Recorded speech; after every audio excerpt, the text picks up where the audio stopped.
হরে কৃষ্ণ, রাধে রাধে। বন্ধুগণ, ভক্তগণ সব ভালো আছেন তো? হরে কৃষ্ণ, রাধে রাধে।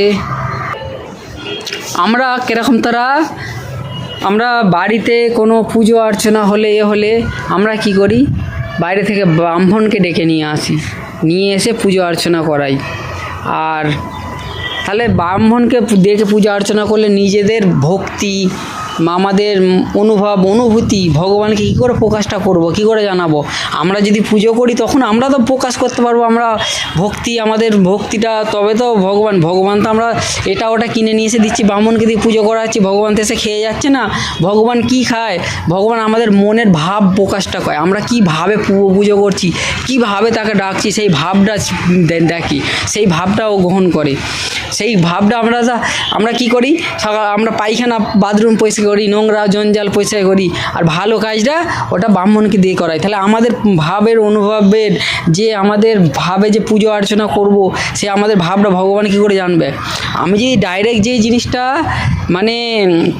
ডাইরেক্ট পুজো করি, আমি যতটা পুণ্য পাবো বা যতটা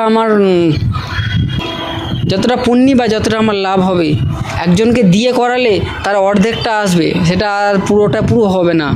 যে কোনো কাজ নিজে করলে যতটুকু হয়, পরকে দিয়ে ততটুকু হয় না।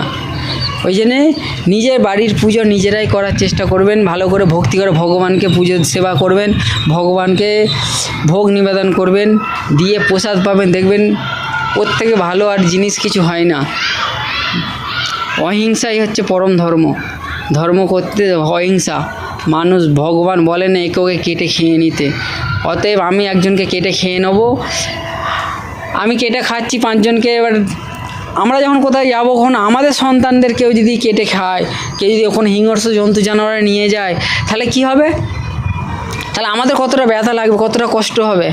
ওই জন্যে ভগবান বলছে, তুমি যেটা খাবার, শাক সবজি ডাল দুধ, কত কিছু খাবার জিনিস রয়েছে, দুধ দই কত কিছু রয়েছে, কত শাক সবজি ফল কত কিছু রয়েছে খাবার, তার মধ্যে তোমার ওইটাই অহিংসা, একজনকে মেরেই খেতে হবে, সেটা আমরা পাপ করছি।